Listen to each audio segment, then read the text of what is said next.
Thank you. So, good evening to everyone. Welcome back to our beautiful planet, to the chaos, because we really are never spared anything. We're really talking. There is also news from the Persian Gulf, two missiles that landed in the Emirates. And of course, Trump, who says they keep complaining, but in reality, they completely rejected the 14 points proposed by the Iranians. And so the proposal after that is basically to go back to shooting at each other. Meanwhile, since Africa is always a peaceful continent where everything works like clockwork, go check it out. The previous live stream on Mali, where we had already predicted this mess. Now there's a mass scramble, so I called the one and only Luciano Pollichieni. Thank you for being here. To explain that actually it involves more countries, because I've seen Burkina Faso, Niger. The others are afraid that all this will spill over across their borders too, and so it could become a regional war. It's interesting because after the French fled, the arrival of Russian troops, first Wagner, then Africa Corps, because apparently they're not the ones who need denazifying. Thank you all. Who knows what it's inspired by, right? Let's say the situation descended into chaos, so let's do a big recap. And in chaos, I really mean chaos. I mean, we're talking about attacks on cities that had been retaken by the Russians, like Kidal, killings of ministers, generals, their entourage. Even the leader had to flee from, what is it, Bamako? Um, we're really talking about a state that's collapsing, and it's interesting. Luciano will explain it to us in detail, like the various militias, because it's not just those from J9M, which is, what is it, al-Qaeda affiliated, ISIS. There are also various independent Tuareg groups, various other groups that have, let's say in quotes, made peace among themselves. And they've all come together to launch this major offensive. Yes, you pretty much said everything there was to say.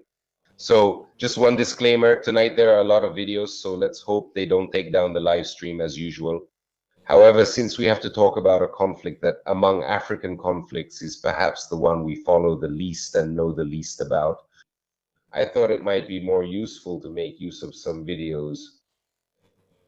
A brief preliminary thought I had today while I was reviewing earlier about what happened in Mali on April 25th. Depending on how you want to interpret it, it could be the collapse of the myth of Russian invincibility in Africa or the collapse of a Western narrative. Maybe it exaggerated the perception of what the Russians could actually do in Africa and how much they could change the dynamics of certain conflicts. Mali is one of these, but above all, I think it's objectively one of the most obvious examples in contemporary African conflicts of a completely wrong strategy, in the sense that everything that could have been done to end up in this disaster, more or less, has been done in the last 2 years. So starting from a very simple map, what you see here is a map from the Africa Center for Strategic Studies. They have summarized the main attacks. Let's remember, they were all carried out only on April 25, 2026, so all on the same day. And starting from north to south Bamako, they were all carried out more or less simultaneously using a series of very different means and with quite different objectives. Because while in the case, for example, of Kidal, we witnessed a kind of semi-insurgent warfare, let's say, with very fast troop movements focused on the reconquest of an urban center. In the case of Bamako, we saw a classic terrorist attack, meaning one aimed at decapitating some of the main leaders of an enemy government. Geologically speaking, do you know what it reminded me of? The Tet offensive. Others have made that comparison too. With internal targets anyway, like the embassy, things aimed at trying to cut down, let's say, the government side, as well as a real military offensive. I'll add something else that I think is pretty typical of the Tuareg, that is, while the Tet offensive has a series of demonstrations, or anyway, things like the ones we've seen, that is hitting different points simultaneously. In this case, you have to remember that we're still talking about the Tuareg. And basically, this falls under, let's say, the three types of tactical attacks in their discipline of warfare, which are at least the Teladasi, which is one of the Fojahs, one of the main Tuareg groups, identifies three. They are the ACCA, the Tiwet, and the Akafal. The ACCA is basically the counterattack, meaning you attack me and I respond, and it is often aimed at seizing goods. The Tiwet, on the other hand, is when you basically have to restore your honor. And so basically you don't need to announce the attack, you don't need to declare war, also because in this case it's already declared, but these are a series of attacks that you carry out with a strong sense of honor. There would be a third one, which is the Akafal, which technically is when you respond to a particularly barbaric and inhuman act by your enemy with an equally barbaric act. I'm telling you this not to show off, but because there's an extra element compared to the Tet offensive, and we'll see it in the videos in a moment. The use of motorcycles was fundamental, but using motorcycles like a modern cavalry force, I mean, what they still do today is more or less a raider's tactic. It really reminds you of the charges of Lawrence of Arabia in World War I. I mean, going in is like a wave sweeping everything away. But that's a tactic you can only afford when you see your opponent as weaker. Because if your opponent is determined, is entrenched, is ready. I was referring to the Tet offensive because they came in dressed as Malians, wearing Malian uniforms. yes, Motorbike pickup, they used a car bomb, which is more or less what they were trying to do. Yes, they made a car bomb for the region. He destroyed the house, killed the Minister of Defense and Colonel Sadio Camara, who was the head of the junta. No. Sadio Camara, we'll see him in a moment. Sadio Camara is the Minister of Defense. But he's important because he's the man who negotiated the region. And Assimi Goita is the head of the junta, right? Exactly. The president of the transitional government, Simi Goita, who is a colonel who, in the meantime, has promoted himself to general. Camara, incidentally, was the defense minister who negotiated the arrival of the Russians with Prigozhin. Wagner? In 2021, the paradoxical thing, one of those ironies of history, is that Camara, from what I've been told, also had French citizenship. So as of today, he should be the 55th or 59th French soldier killed in Mali after France's withdrawal. This is just to give you an idea of the level of complexity. What you said about the Tet, certainly several officials have drawn a comparison between the two things. But as I was telling you, it definitely needs to be related to things we already know, to observations that have been made in other conflicts over the centuries. But you always have to keep in mind, and this is perhaps the key to everything that's happening in Mali, that objectively the Tuareg are a world apart. In fact, if you watch the first video, it can already give you an idea of how they fight. Exactly. These are men from the Liberal Front. These are from the Zawad, loading the mortars with which they hit Kidal during the offensive, all while drinking tea. So this gives you more or less an idea. On one hand, this is definitely a propaganda video made to show that we defeated you without any effort. But it also shows you how, in fact, they come from populations that, especially over the last 20 years, have become particularly used to fighting, both in when at a disadvantage against their enemies and more generally in extreme weather conditions. Because we, as Westerners, when we talk about extreme weather conditions, we always think of the frozen fields of Ukraine. But here you're fighting, I don't know how many degrees it is there right now, but you end up fighting on days when it's a dry 40 degrees. You are armato e pogliobetto with the tactical vest on, and you have to fight. Tough question. Who is supplying them with weapons? Where is it coming from? So we'll see it soon. We'll see it soon. Generally, they don't have large supplies of weapons, meaning that mostly they ambush and steal. The thing that changed a lot after the alliance with JNAM, the al-Qaeda group we'll talk about soon, is that they started using drones. And in fact, drone attacks have been a constant in the last 2.5, 3 years of conflict. But I have to admit that this time they showed that they were very skilled at learning, and they managed to integrate them into their operational protocols in a relatively short time. What you see here is an excerpt from a video where, according to the source, the Malians were already retreating in this case. How much is Mali hurting Russia economically? Oh God, no. Economically, they should actually profit in the sense that Wagner Africa Corps still gets paid. In terms of image, no. It gets added to Venezuela, to Iran, to Syria after 5 years. Yes, so this thing here is true. Things shouldn't be considered in isolation. Generally, everyone knew Wagner was there. I also want to ask you something, even though Wagner was there, right, since they made the agreement. But how is it that Assimi Goïta, who was attacked in his residence in Bamako, was rescued by mercenaries from the Turkish group Sadat? Didn't he even trust the Russians, or was it a double situation? And we'll see this later, because I also included a video of Sadat that shows you what kind of training they're doing. This was the issue. Goïta basically decided that the presidential guard would be trained by the Turks. This is in a logic of division of internal powers within the junta, where basically the Russians have always been considered something belonging to Camara and the head of intelligence with E. The fear is that obviously if all the children of people who are paid by someone who could become your rival, that's quite a risk.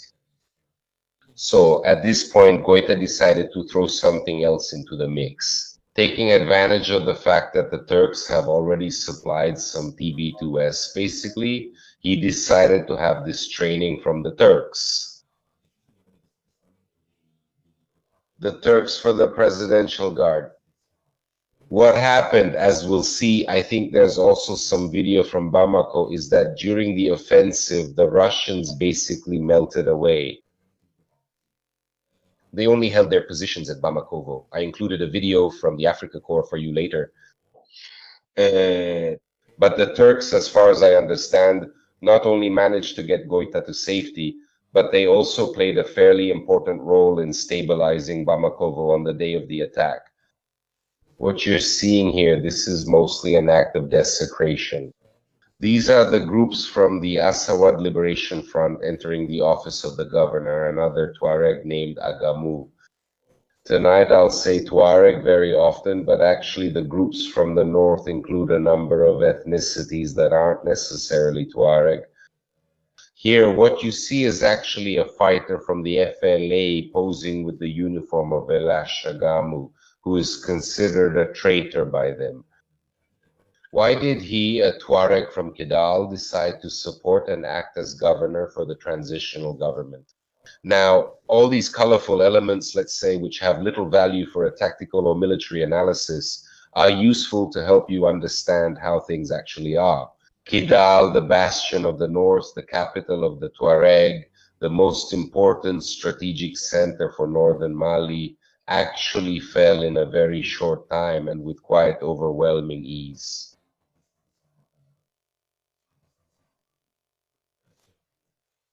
Small detail, before talking about the Russians in Bamako, the Russians were also in Kidal. By the way, the Russians carried out at least 3 offensives trying to make the FLA forces surrender, starting from Kidal. We had already analyzed one in the previous live, the Battle of Tinsawaten, which until April 25 was the biggest defeat suffered by the Wagner Africa Corps in Africa. But what happened is that basically, at least according to the first reports we received, the Russians entrenched themselves in their base. These images you see are from Gao, another key center in the north that was quickly occupied, and then apparently they withdrew, taking up positions in the nearby Tuareg villages. You can see how they advance very quickly. And by the way, they advance very quickly on pickups, being aware of the fact that they don't have data, which is usually the first countermeasure you have against an offensive. Anyway, as I was saying, The Russians locked themselves in a base in Kidal and started negotiations with the FLA to save their lives.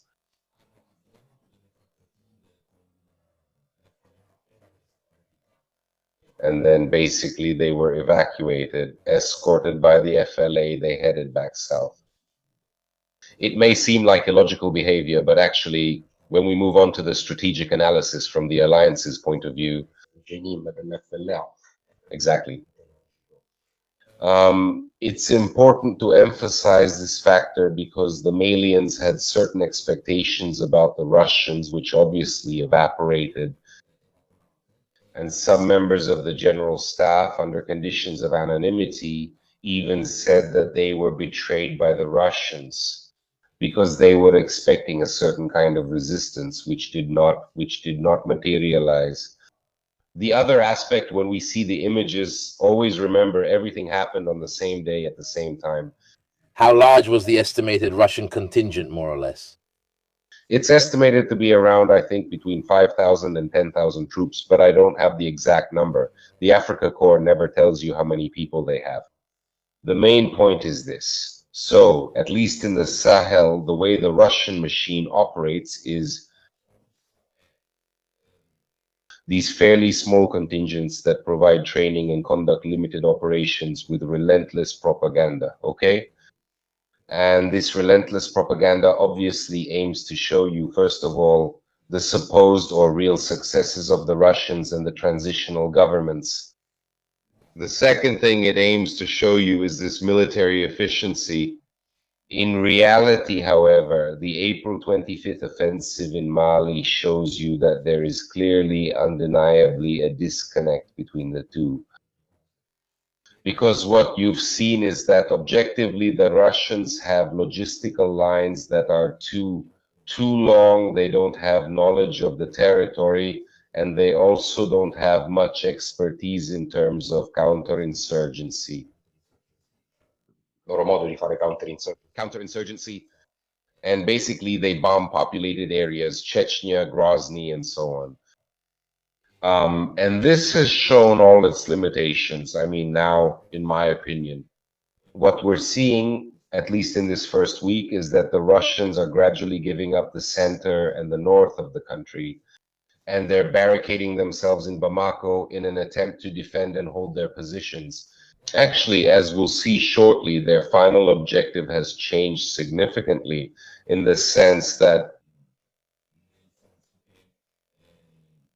for many years, I and others have said that the ultimate purpose of Wagner is to be a Praetorian Guard that defends the transitional government.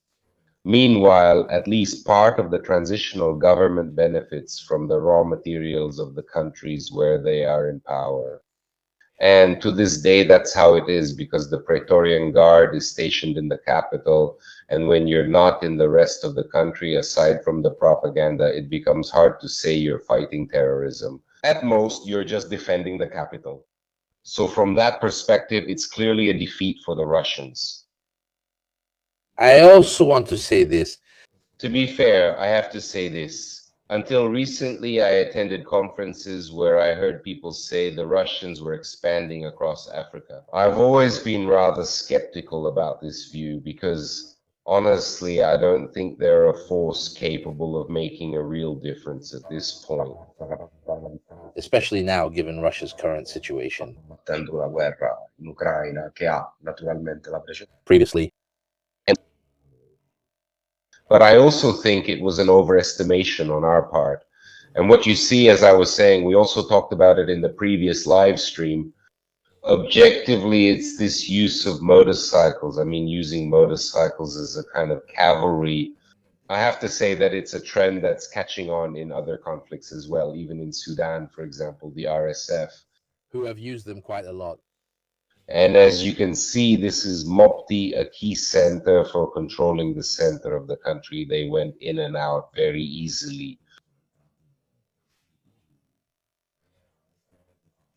By the way, this thing about the roar of the motorcycles going around and causing chaos with the bikes, I think also has a psychological effect. I mean, when you know that the army fears your advance, a lot of people hear the roar of the motorcycles. and they already start to get worried. And that's what they did in Bamako. After killing the Minister of Defense, the head of intelligence, and the chief of staff of the army, they just kept riding around the villages nearby on their motorcycles as a show of force. In the case of Burkina Faso, it's even more obvious because there are several reports of these armed groups. Different context, different group, the roar of their engines as they roam freely through the countryside.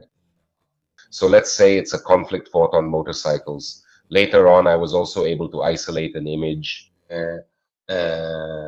You asked where they get their weapons. Here they are. I mean, they'll never be able to use a helicopter because they don't have pilots, but in some cases, they dismantle them, take the machine guns, take the ammunition. So basically, they've always gotten their weapons this way.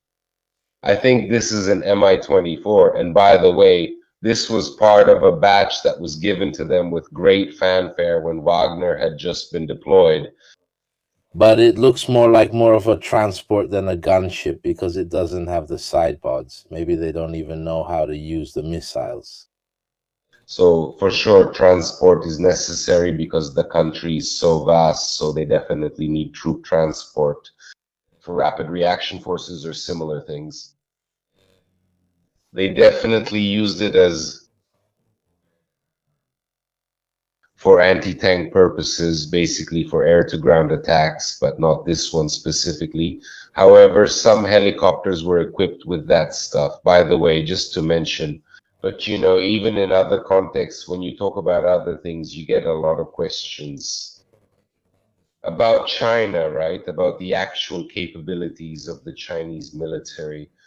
So 2 weeks ago, the Chinese sent some surface-to-air missile launchers, and I'm told they didn't work, considering that they could have easily used drones.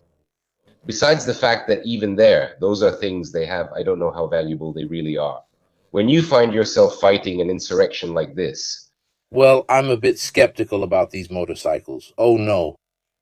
But they sent some stuff. That's interesting too. This was published by Africa Corps, by the way. It's, as you can see, it's a pretty long video, 4 minutes. It surprised me because they rarely publish videos like this. You always see the kind of videos they publish in Ukraine, videos like this in Mali. And then obviously when you do live streams about Ukraine, you find different ones. This was the former base. Yes, it was the former base of the French, of MINUSMA. I recognize it immediately from the sandbags. Exactly, the Americans set this up. Exactly, this was the old MINUSMA base, which is next to the central airport, the Bamako airport. But this video, which I repeat, is not something they usually publish, at least in Africa. And in my opinion, they published it when the news started circulating about the accusation of treason by the Malian General Staff. In my opinion, it's clear that they wanted to show that they are present and that they fought, which I have to say they had already done in other cases, like in 2024 when there was a simultaneous attack on Bamako. Sorry, let me listen for a moment because I didn't have time to watch all the videos. Go ahead. Bye.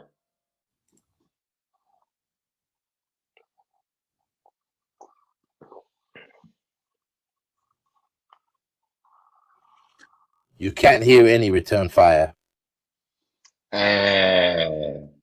You said so. So in my opinion, they're firing, but you can't hear any whistling, nothing. I'm telling you, Les. They're shooting in one direction, but notice that there's possibly a MiG-15 there. Yes, no, but, and I'm telling you objectively, propaganda videos from Wagner. Then in Africa, I've seen quite a lot, as many photos as you want. Telegram, it's the first time I've seen a video like this, and in other places, let's not even talk about it. Central African Republic, nothing.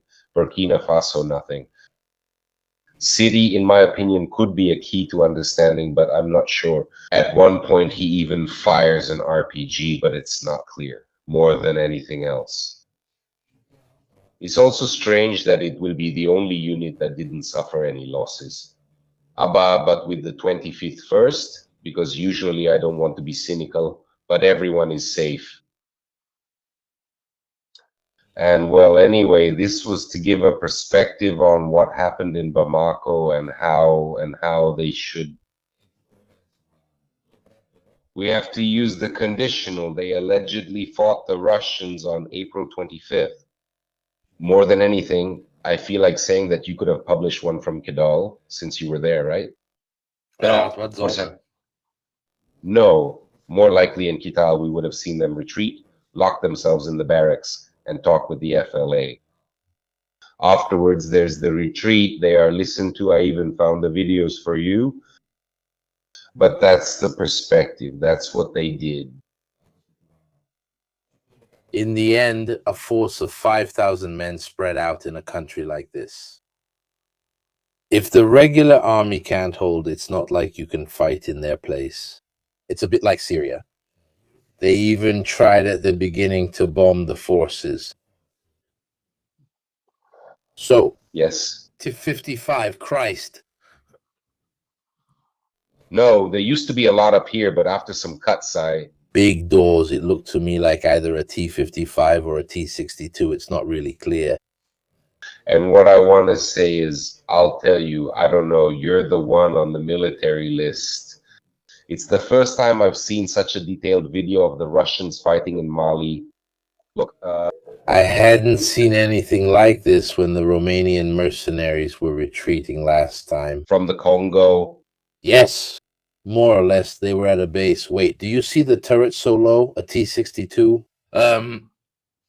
I mean, these are staged videos just to show that they're shooting something on the other side. But if you watch a real combat video from Ukraine, yes. That one, yes. But like I was telling you, I can hear the incoming shots. The ones that are really close whistle, the ones farther away just make a puffing sound.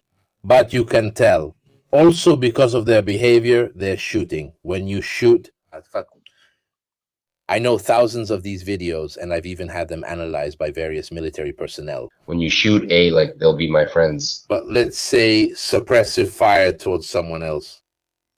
You're not shooting an entire magazine.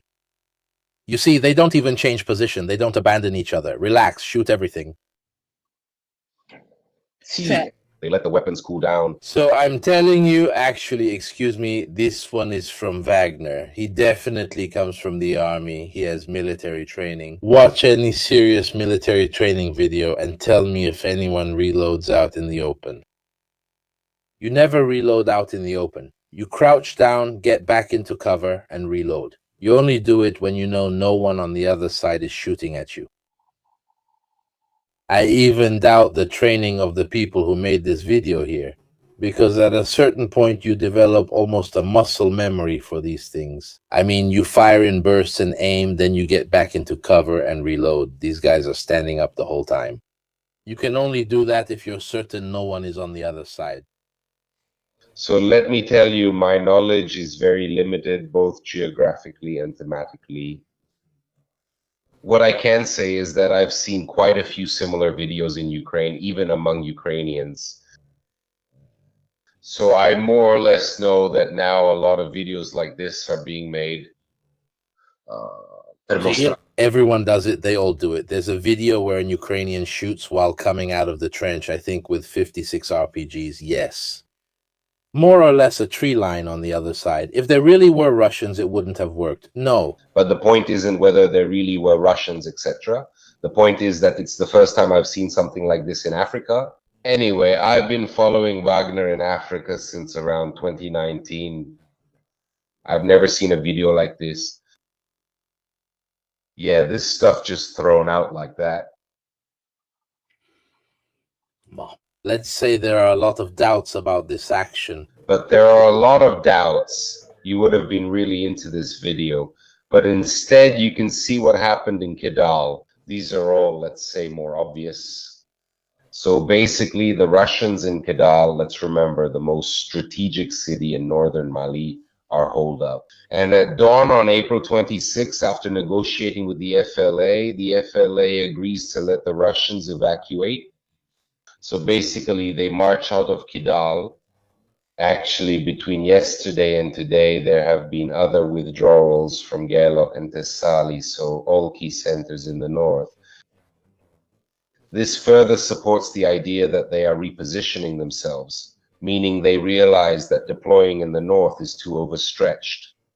They are too far away, the supply lines are long. Keep in mind that one of the main supply lines, at least the resupply routes for the Russians in Mali, is the Aquilea. And so obviously when you talk about something that has to go from Conakry all the way to Kidal, stai parlando di migliaia di chilometri. So basically they're withdrawing here and in Kidal, but it's a trend that keeps moving forward. Let's say they're all heading back toward the capital, and in a few minutes we'll also be able to explain why they're moving toward the capital. If you go to the next video, there should be a video about Malian prisoners. Instead, because a question someone might ask is not only where they get their weapons from, but also where they get their men from. Objectively, what we saw after Kidal is that many members of the Malian army decided to join the rebels, probably to save themselves, and they had all their weapons seized. Yes, there are also images of the FLA entering the shelters. Just to clarify, the FLA is much more explicit in the media than J-Mill.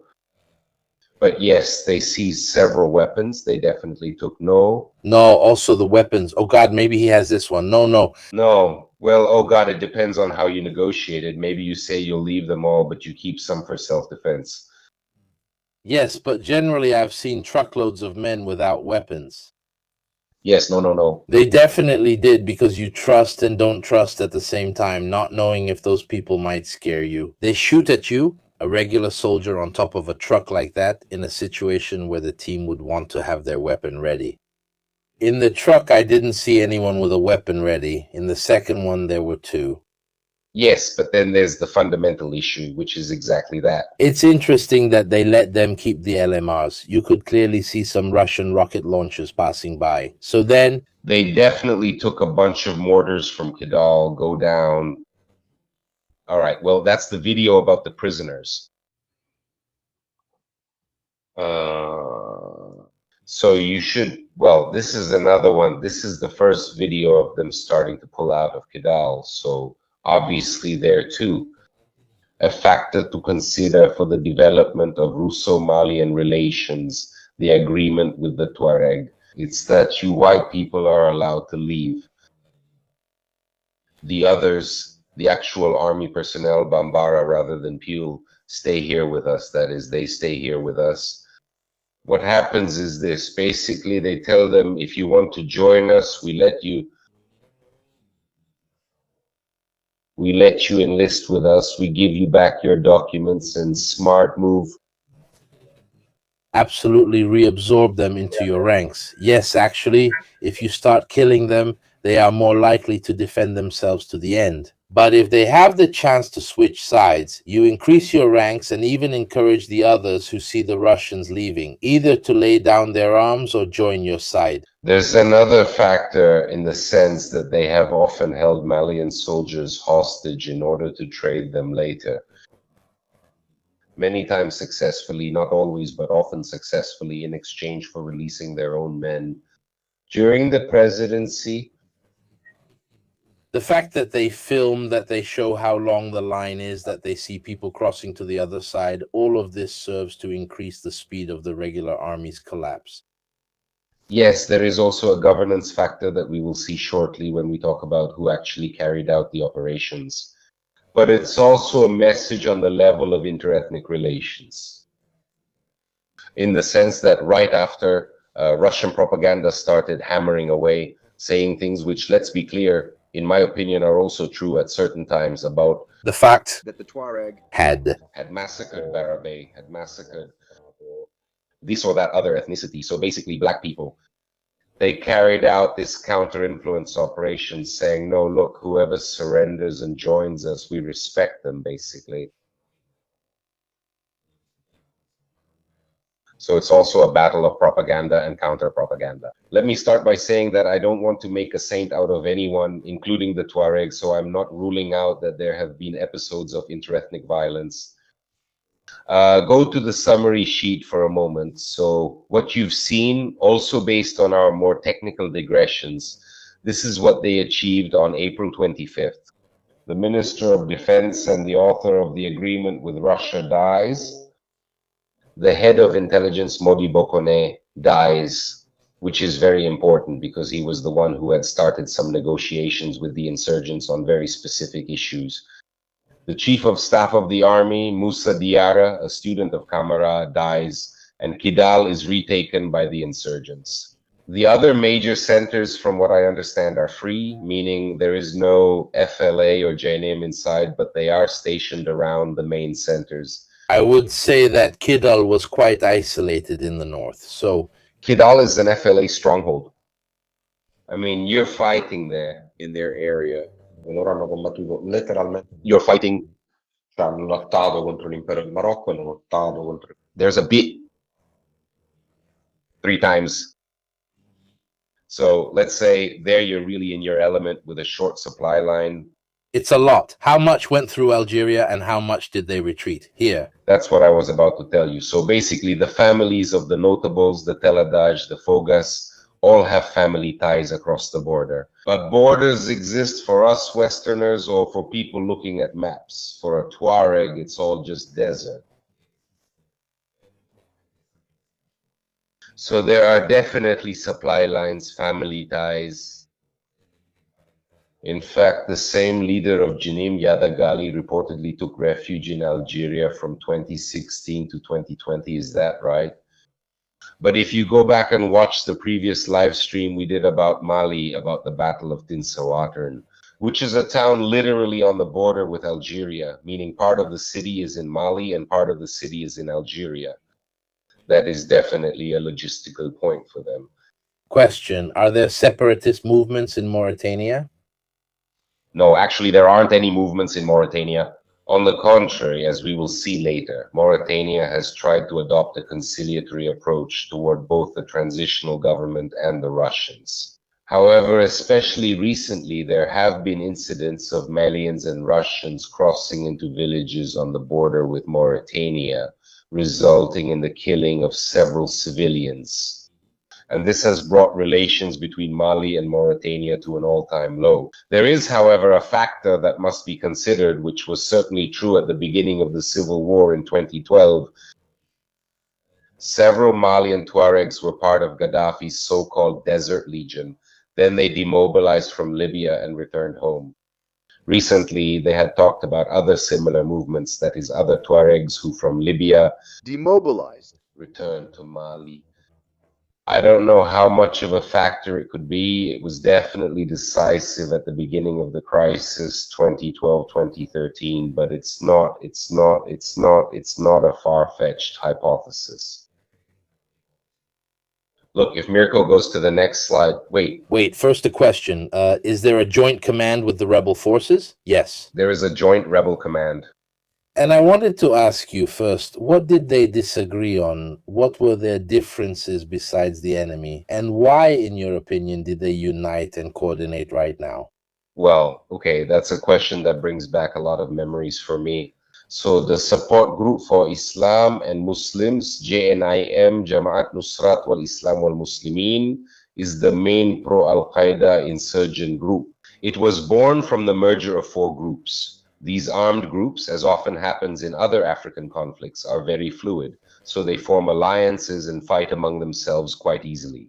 This group was founded by 4 groups, mainly jihadists, that joined together, which are al-Qaeda in the Islamic Maghreb, Al-Murabitun, the Massina Battalion, the Massina Liberation Front, which is predominantly Fulani. And the one you see in the center in the back, the spokesperson for HP, is Yadagali, who is basically the leader of JNIM. Yad, currently, in my opinion, is the politician, one of the 2 most powerful politicians in Mali, and neither of them is part of the junta. Crazy stories, he fought with Gaddafi. There are photos from his youth of him and Gaddafi. Gaddafi was a great friend of his. He says he fought in Lebanon. He was a revolutionary Tuareg, he rose up against the Malian government twice. Legends say that he also had a decent taste for cigars, so much so that they nicknamed him the Che Guevara of the Tuareg.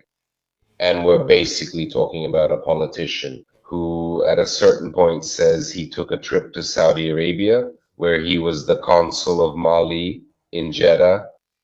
And he says that there he had this, religious enlightenment and that he became a Salafist. Now, when we talk about Agali, regardless of his biography, about how sincere his adherence to this religious cause actually is,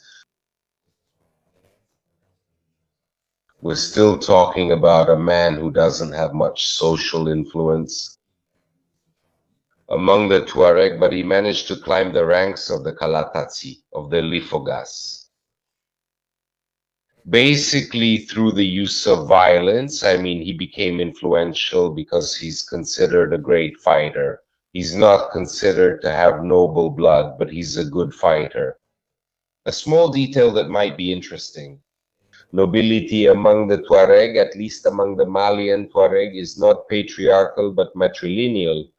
That is, your role in society is determined by who your mother is, not by who your father is, which is completely the opposite of... Will progressive Democrats in America be pleased about these things? But Yad's family is not that important. J&M goes through different stages of evolution.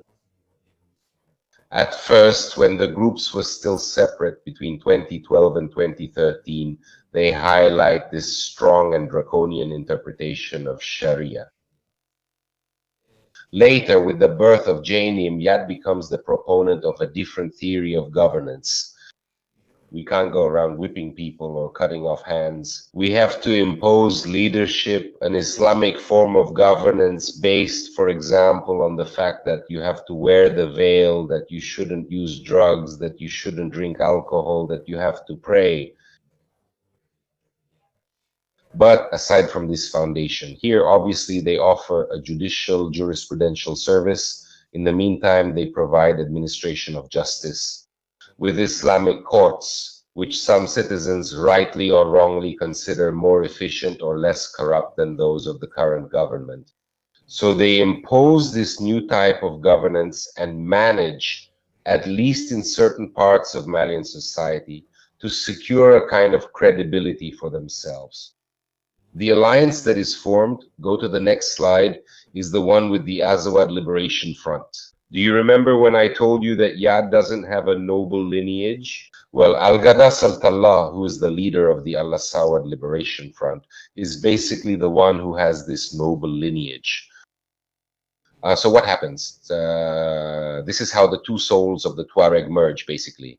Of course, there are some differences. The FLA says it fights for the independence of Azawad, which is a rather vague geopolitical project. You can't really tell where it begins and where it ends. Just think that I met a diplomat who was involved in the Algiers agreements, who took part in the Algiers agreements after the civil war of 2013. In Ilmining, he told me that they spent about 25 days debating what exactly this Azawad was from a legal and geopolitical point of view. So 25 days went on like that. The negotiations in Algeria lasted quite a while. Bilal al-Sharif is the spokesperson of the FLA. He is also Tuareg nobility. And then there is Aga Mahmoud, who is ex-Gatia. Now, when I told you that the Malian government made every possible mistake to get to 2020, it led to this offensive here. Well, if all the enemies have joined forces, it must have done something. Exactly. So after the civil war in 2013,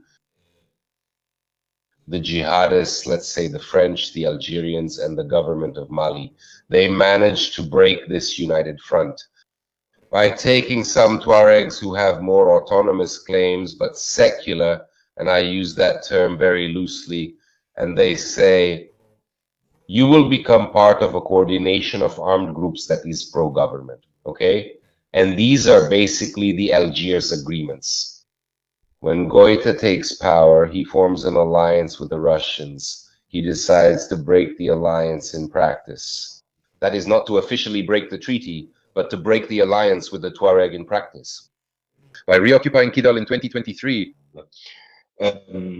Kidal is reoccupied in 2023 after in 2022, in the summer of 2022, these same groups had fought and died to block the offensive of the Islamic State, which from Burkina Faso tried to break through towards the central regions of Mali. A completely absurd choice, or rather, Goita says, me and the Russians support me, so in the end I can afford to break with you.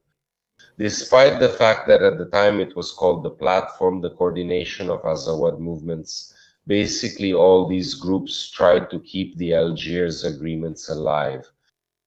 Small point, but why does Goita do this? It's a questionable choice, but not illogical. A conspiracy theory also spread by Russian propaganda claimed that the French were using Kidal and the Tuaregs to supply jihadist groups with weapons. Well, sorry, I've heard this one too, because, you know, I always do my research first. So the idea is that the French, after being kicked out, said, perfect, let's support them so that people will miss us and kick the Russians out again. This is something that, this is a reworking. It's a reworking of what Aveglio did. What you're talking about is version 2.0 after the French were kicked out. Previously, when the French were there and there was MINUSMA, they say, no, actually, Kidal wasn't administered by MINUSMA. It was the international operation? Yes, of the United Nations, of which I was unworthy advice board for a period. The point is, the city of Kidal, according to the Algiers agreements, was not governed by the Malian government. It was governed by the Tuareg, who were loyal to the government of Mali, okay? The conspiracy is, the French used this city, this Tuareg capital, to supply weapons to the jihadists to justify their presence here. But now Kidal has been under the control of the Malian government for 2 years, and the jihadists have grown stronger. Something doesn't add up. Moreover, isn't it possible that the one who converted to Salafism, besides going there and being enlightened, maybe came back with a suitcase or two? No, but that was before. That was before the Civil War. It was before the Civil War. As for Agali, honestly, I'll tell you straight, Agali doesn't really fight out of religious fervor. He simply wants to gain recognized control over Kidal, a great administrative autonomy. In fact, as we'll see more clearly in a moment by connecting a few dots, and regardless of what many people say, because I've heard talk about it, Syrian effect even before that. Years ago, it was the Afghanistan effect. So Mali was like Afghanistan, like Syria. Unlike Ashara and unlike the Taliban, they, in my opinion, don't want to govern. That's because it's a huge country and they don't have it. Everyone wants their own little historical fiefdom, and then they want to start negotiations, as we'll see in the scenarios. They want to start negotiations with the government of Mali. In fact, if you take away Kidal, they don't administer any significant population center, neither in terms of numbers nor in terms of strategy. And in my opinion, Incogni should adopt my phrase, which is this: how much do you value your time? I value it a lot. So for me, having some guy from the usual company bothering me to sell me the 50th energy plan, when I've had the same contract for years, if you don't mind, is worth less than the €5 I pay for Incogni. My phrase, which is, you. I think you muted me. No. The sponsor pays you millions, yet you don't come here to plug the sponsor. You muted right on my line. So, as we were saying, basically the holy or not so holy alliance, depending on your point of view, seems to be proven by this video as well. In my opinion, this is the most interesting video of the April 25th operations. Do you see this play of reflections? These should be the voice and that of Agali. I'm not that familiar with Intala's voice. Anyway, they were following the ongoing operations on April 25th and published this video to show how they were, in a certain way, coordinating with each other. Obviously, the Flanem alliance was also later acknowledged by Jenim in the statement claiming responsibility for the April 25th attacks. Where does this alliance come from? The alliance basically comes from a From a military point of view, it makes absolutely no sense. No. Absolutely. They move in a column, they all get stuck here. If they get hit by a couple of mortar rounds, 10, 15, what are they? Boom. The Toyota, they all blow up. So it's obvious that it was just done to show. Look, we're on the move. But that's not a tactical column. You don't move like that. No, the point was to show that Intala and Agali followed the offensive together. So it was to give tangible proof beyond any speculation to show that there was coordination of the operations. In this sense, the operation was an activity that was carried out. Another point, it's true.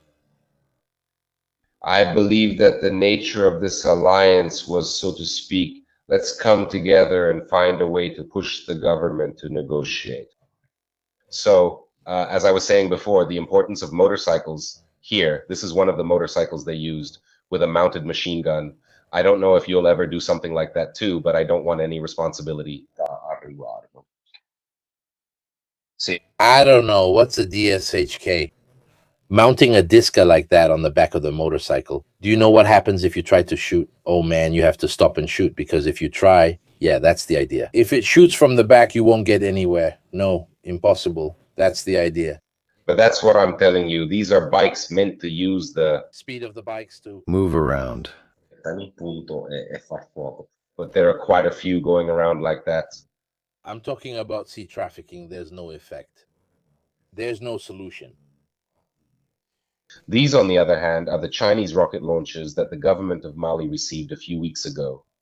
I didn't understand. They look like copies of the Anvi. Yes, I think the rocket launcher is a Peng something, Peng Liang, something like that. But I repeat, in recent months, they've received a lot of weapons. Well, of course, there are the Turkish drones, and right after that, there's the M24, like the one we saw that was shot down in Gao in the next slide. Exactly. See, these are the M24s. When they delivered them, this was just a few months after Wagner was deployed. There are more of them. They hadn't given them the wings with the systems, with the underwing pylons, I'm telling you. Exactly. So I'm telling you. It was just a gunship, this one. You fired by opening up. It would make sense. It would make sense. Because then there are other videos of the Africa Corps going around, released more recently, where you can actually see them firing from the hatch, firing with the gunship, the rotating one. It's not like you use it as a rocket launcher. You know, maybe they don't have much money to supply them. You can't do anything at all with missile launchers, with missile pods. You probably mount a couple of machine guns on the side and use it as a gunship. So, yes, but the question I wanted to ask you, since you follow the war in Ukraine, is do you save them to use them on the front in Ukraine, or is it better for Italy and the Malians?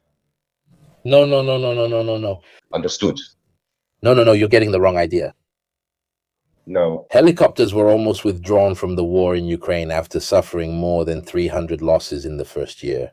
They became almost useless. The last, let's say, massive use of helicopters was during the Ukrainian offensive in 2023, when the Russians, in the first week, had the Ka-52 Alligator, which tore apart the Bradleys and other vehicles that were trying to break through. For the rest, the few appearances we see of helicopters are either to quickly transport some small groups, or at most, they launch rockets in ballistic mode, so the helicopter pulls up, let's say. In ballistic mode, it launches the rockets and then leaves. Helicopters that carry out attacks, interdiction, or go behind enemy lines, you don't see them anymore. In proportional terms, the Russian helicopter corps is the one that has suffered more losses than any other Russian armed force during this war. No, but with Lima, because I read an interview with the chief of staff, Portolano, who said the same thing. He said that the war in Ukraine has shown that helicopters will be used much less in the future. So with Lima, anyway, this is what he noticed with the Malians. Obviously, we're talking about an insurgency type war, so you certainly don't have to face the Ukrainian army. These, on the other hand, are the classic TB2S that, of course, Mali has also obtained. Some of these TB2S were in Kidal, so right now they must be in the hands of or have been dismantled. Anyway, they're under the control of the insurgents. We'd have to see what kind of use they could make of them, or who might pay them to get access to a TB2. But if you go further, you get an idea of how they actually use drones. This is a video published by the FLA. Actually, FLA and JNIM, keep in mind that together they have shown two different ways of using drones. These are images from April 25th. They should show the use of drones. This is a quadcopter, I think, against the Russians in Kidal. Thank you. Okay, this is how they're using them. Generally, I don't know if the FLA could even have a way to use TB2S, but I think it's pretty unlikely. While JNIM uses the quadcopter in the classic way, meaning they put the missile on it, fly it around, and drop the bomb on a target. However, they mostly use them in the same way. That is, as useful tools for weakening reserves and ground forces at the base. So this is more or less the type of quadcopter used by JNIM. They attach the bomb underneath and so on. Yes, that's it.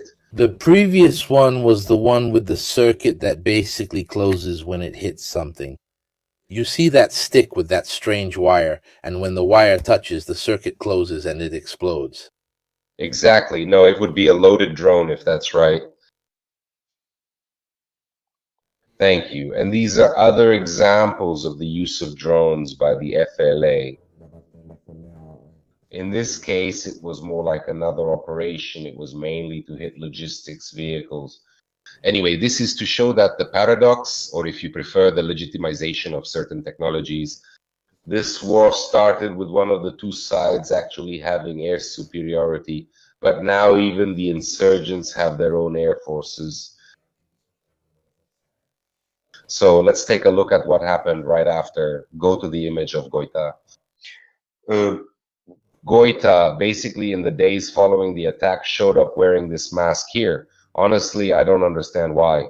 But the first things he did were to meet the Russian delegation and the Chargé d'Affaires in Bamako and to start an internal purge where high-ranking officers were arrested, accused rightly or wrongly of having collaborated.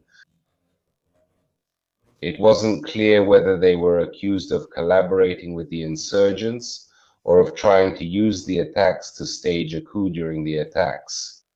Later on the 26th, JNIM declared the blockade of the capital. That is, according to what they say, no vehicles are entering or leaving Bamako. Now, it wouldn't be, let's say, there, if you see, by the way, you see him here. This is him who showed up at the Kamarau barracks. And by the way, if I'm not mistaken, yes, he was escorted. No, he wasn't escorted. He was also escorted by the Russians, or maybe he wasn't escorted by the Russians. I don't know. Anyway, this is him at Kamarau's funeral. All this after several hours, many hours in which he stayed safe, let's say. He didn't show himself. Then she reappeared on television after initiating these arrests, calling on people to stay united against terrorism. Today's news, Goita has also taken Pinkrim's place as Minister of Defense, so he replaced Kamarau. So it means that as of today, he controls everything. He personally controls any support force beyond the armed forces. He also controls and will manage relations with the Africa Corps, will manage relations with the mercenaries, let's call them mercenaries in short, with the Turkish contractors. As I was saying, JNIM declares the blockade of the capital, Bamako. Nothing goes in and nothing goes out. The interesting thing to note, in my opinion, is that JNIM has already had a blockade of the capital in place since last autumn. It did not lead, as some have said, to a real siege. That is, goods enter and leave Bamako just in smaller quantities than before. In particular, this is something that affects the fuel blockade. That is, since Mali imports fuel mainly from Senegal and Guinea.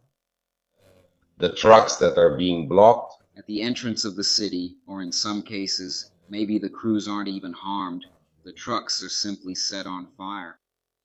They could have an effect not only on the lives of the population, but also on the troops, on the army, because you end up lacking fuel for the vehicles.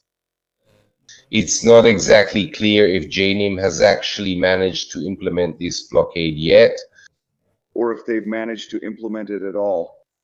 Some sources say it's a blockade of the city that's gradually taking hold. Others report that for now the situation is pretty much the same. As of April 24th, it was exactly as it was before. If you go further, there should be a map where we can show more or less how the blockade set up by JNIM works. So this is more or less the current situation at the regional level. Small matter. So, as you know, Mali is part of, those who follow these events know Mali is part of the Alliance of Sahel States, which is the alliance between these three transitional governments, Mali, Niger, and Burkina Faso, all three supported by the Russians, all three involved in the Sahel insurgency, all three having expelled French troops from their territory. This is the situation. The governments of the Sahel have obviously expressed solidarity with Mali. They say that some sources, still unconfirmed, claim that they have also carried out reprisal attacks, airstrikes against FLA positions in Kidal.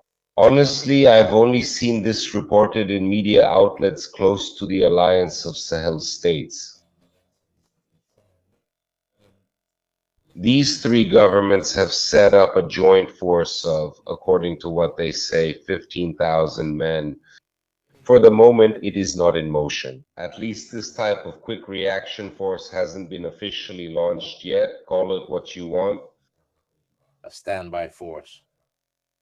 Certainly, for safety reasons, the government of Niger canceled the May Day parade, which is held every year in Niger to celebrate Labor Day.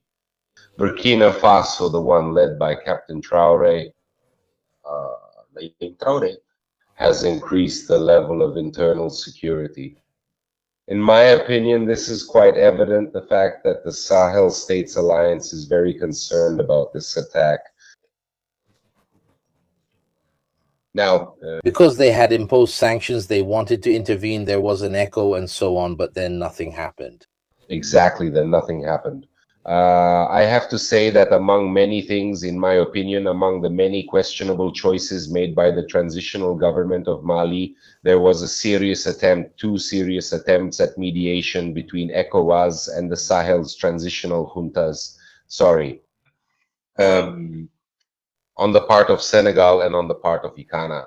But in both cases, they didn't trust them. They didn't want to follow up on this kind of opening. Among other things, the situation is paradoxical because the governments of the Alliance of Sahel States have left ECOWAS, but they are still part of the West African Monetary Union, which is the part, let's say, that manages the CFA franc and the financial side. And this absurd situation has arisen where even financial policies are now divergent. That is, those from the AES rightly increase the budget, engage in a lot of public spending, and the WAMU says, no, we have to keep the budget under control. But this is just to say how the Relationship between ICE and ECOWAS. It's quite complex at this stage. Following the negotiated withdrawal of the Russian groups, have the other African governments that rely on them shown any sign of wanting to keep relying on them or not? No. No. But at the moment, no. The Russians are still where they were. More than anything, what's really taking hold, but it's also been a trend for a while, is that many want to work with Turkey. But you know what it is? The problem is that whether it's Russia or Turkey, at a certain point, you end up overstretched anyway, because Baker can only produce so many TB2s to supply every country.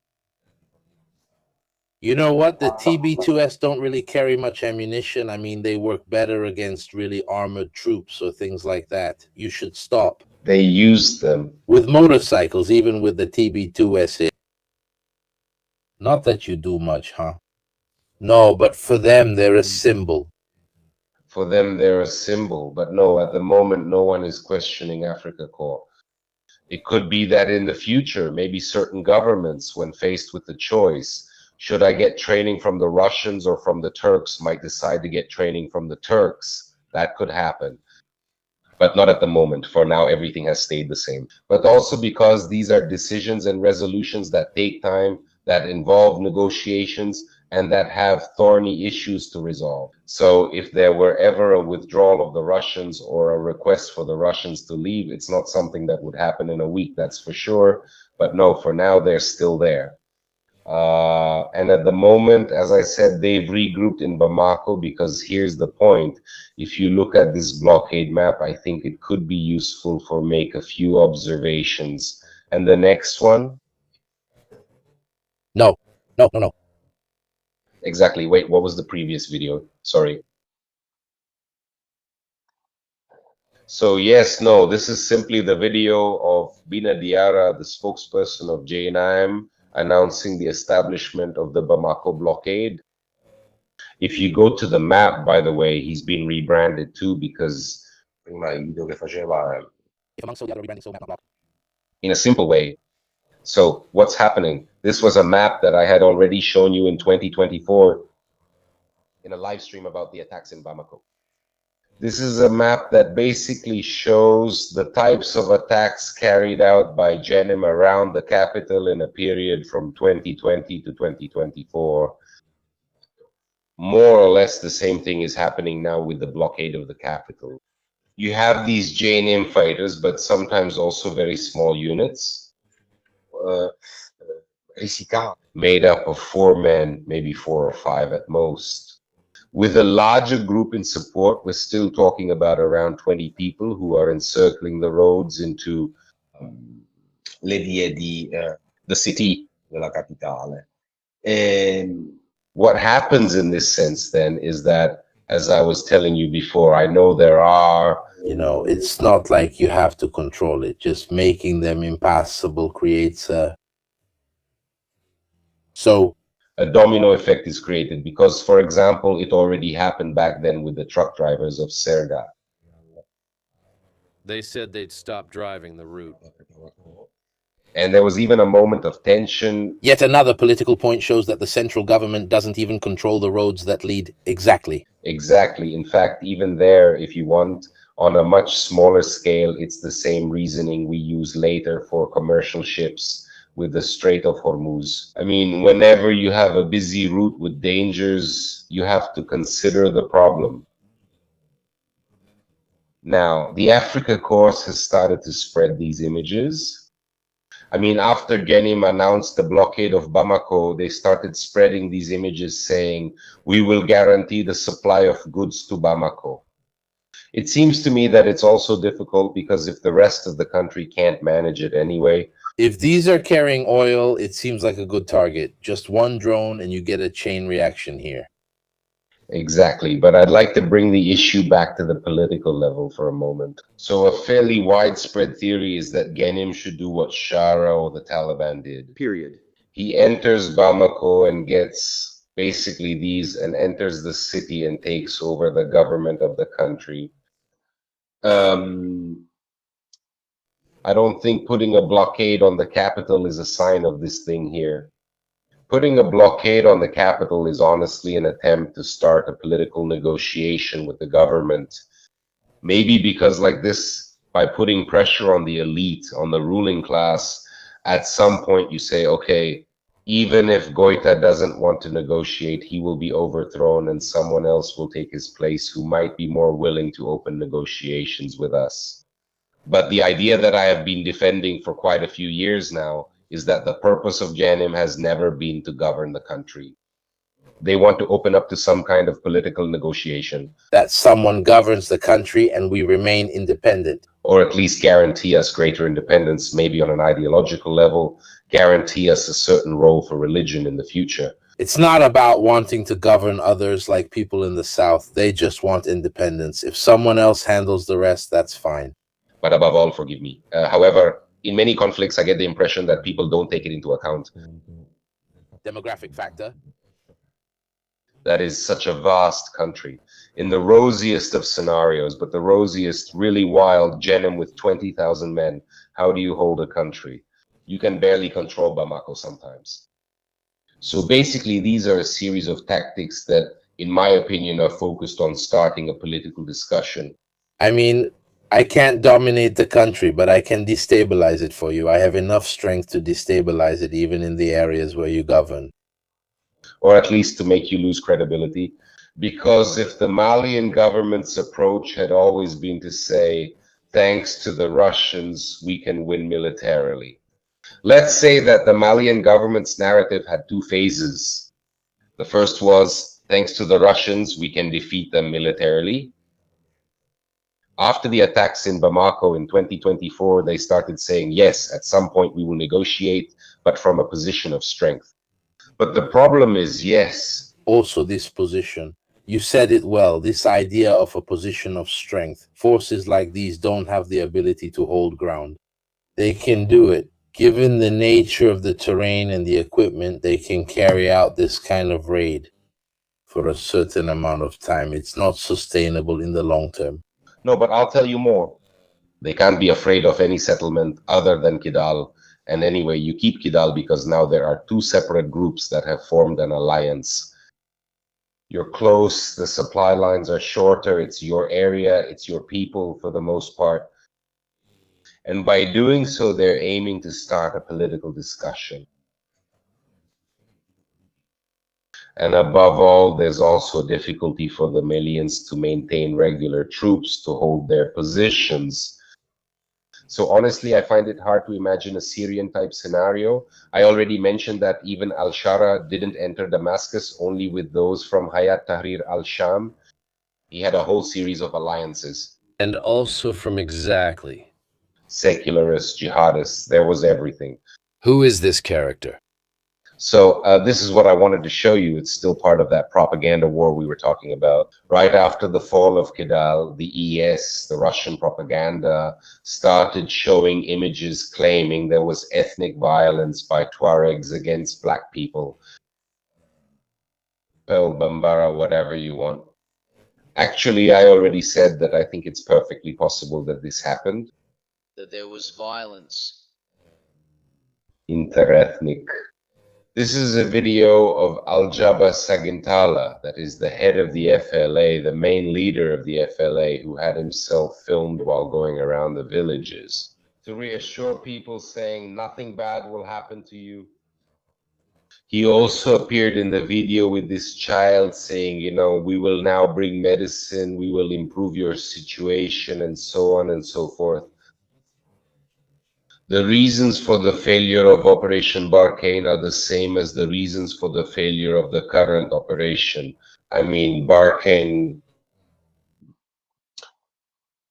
First of all, I never understood why it all started with an operation called Serval, which was focused solely and exclusively on Mali.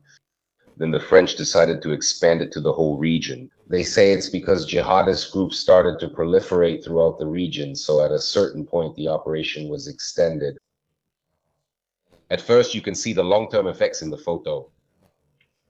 3 transitional governments, 3 French-backed governments overthrown by the military, very hostile to the presidency. Burkina Faso and the others intend to do something. They have taken action. And as I told you before, there is a standby force of 15,000 men. They went to the border immediately. Brief update on Burkina Faso. 2 weeks ago, there was a huge controversy over a Sky News UK report with a journalist. I have to say that, in my opinion, the report was actually well done. She had gone to Burkina Faso, interviewed Traoré in person, and then gave an overview of what life is like in Burkina Faso during the insurgency. Let me start by saying don't expect life there to look fully like life in a war zone. I mean, in Ouagadougou, the capital, there's the film festival, so the situation seems pretty normal. Of course, then on the outskirts among the refugee camps, because those are the people who flee from the countryside to Burkina Faso. Now, Traoré was interviewed by this journalist who was attacked on social media. She was heavily criticized in Burkina Faso, with people saying she had made propaganda against the government, against the revolution in Burkina Faso. You can find the video on YouTube. It's about 15 minutes long. If you're interested, I think it's a well-made report. And in my opinion, it's also quite neutral. But Traore said, no, that's not the case. We don't have that problem. The issue is the insurgency. The jihadists are only in 45 villages in the north, so the situation is under control. It's simply Western propaganda, which wants to portray our country as being at war. But there was this thing on April 25th, and as far as it seems, at least for now, it hasn't changed. Because of the conflict in Burkina Faso, they immediately raised the security level in Ouagadougou. So there is fear. As I said before, in Niamey, they canceled the May 1st parade, so there is fear in Niamey. By the way, in Niger, just a few weeks ago, JNIM and the Islamic State in the Greater Sahara, that is the Islamic State of West Africa, started clashing. They confronted each other on Nigerian territory, something that had very few precedents at the time. But as of today, this standby force has not been mobilized, as I was telling you before. On some pro-alliance of Sahel states social media channels, they report that they reportedly carried out airstrikes against the positions of the JNIM's FLA in the Kidal area. At the moment, let's say, even if we take it at face value, it doesn't seem to me that this has been the prelude to a counteroffensive. What I can tell you is that local sources say that the Russians and Malians are stockpiling a lot of ammunition to start an air campaign in the north.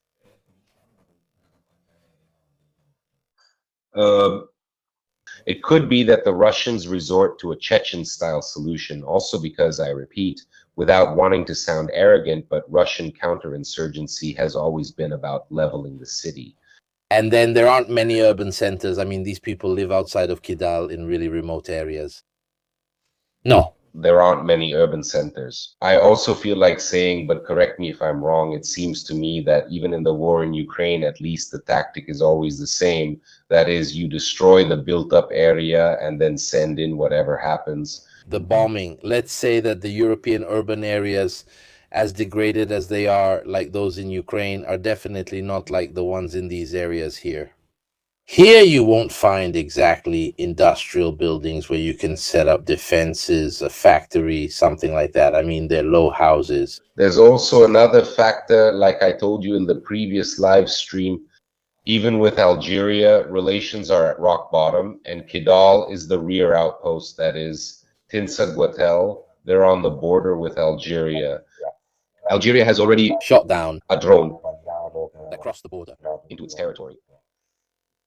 No, I think that for the Russians, in a way, even from a diplomatic point of view, Algeria is an asset. Arguing with Algeria over Kidal at this stage seems quite difficult to me. And also consider another thing, that the relationship with Algeria has further deteriorated. Why did the government of Mali at the beginning of April want to recognize Morocco's autonomy plan for Western Sahara? And so basically going against the Polisario independence group that is supported by the UN, by Algeria. So basically, okay, I understand those who think that France is funding, but the main problem is you've argued with everyone. I mean, to counter an insurrection like this, you need allies at the regional level. And now, apart from the alliance of Sahel states, you don't have any. Here, this is a video from Kanik of the Turks who are training the Malian army, including the Presidential Guard. At this stage, let's say Turkey's standing is much higher than it was before.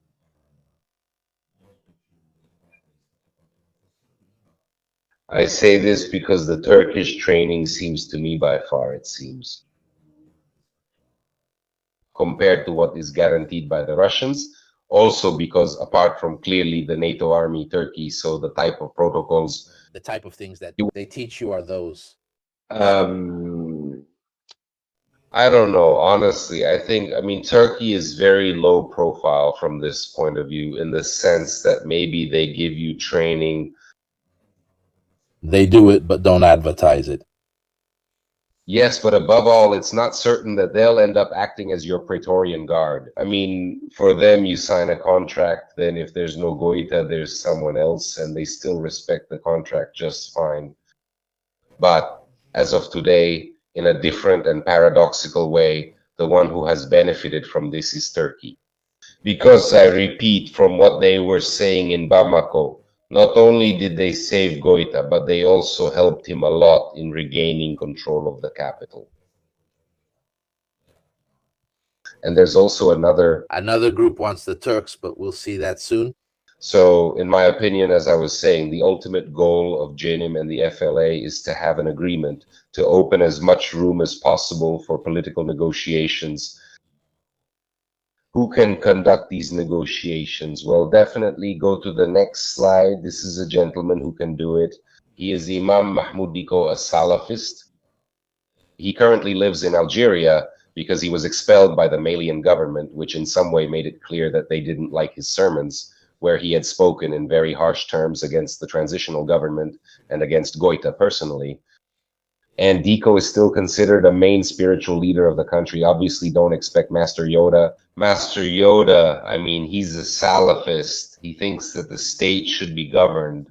According to the Quran, he has certain policies about women. He has certain policies about homosexuals. But he likes Patek Philippe. Yes. No, that's not. I don't think that's a Patek Philippe, you know. From what I remember, he's actually quite austere. But he's definitely one of those who, as of today, is recognized as credible by JNIM and by the Malian government. He is, among other things, the leader of the main opposition movement to the transitional government.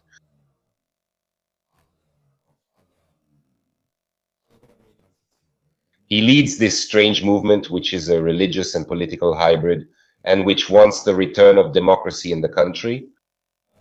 Many think that he would be the only one capable, at least, of acting as Ambassador. between the jihadists and I Tuareg da una parte e il Mali dall'altra. it's interesting to note something else. Go to the next slide, please. So,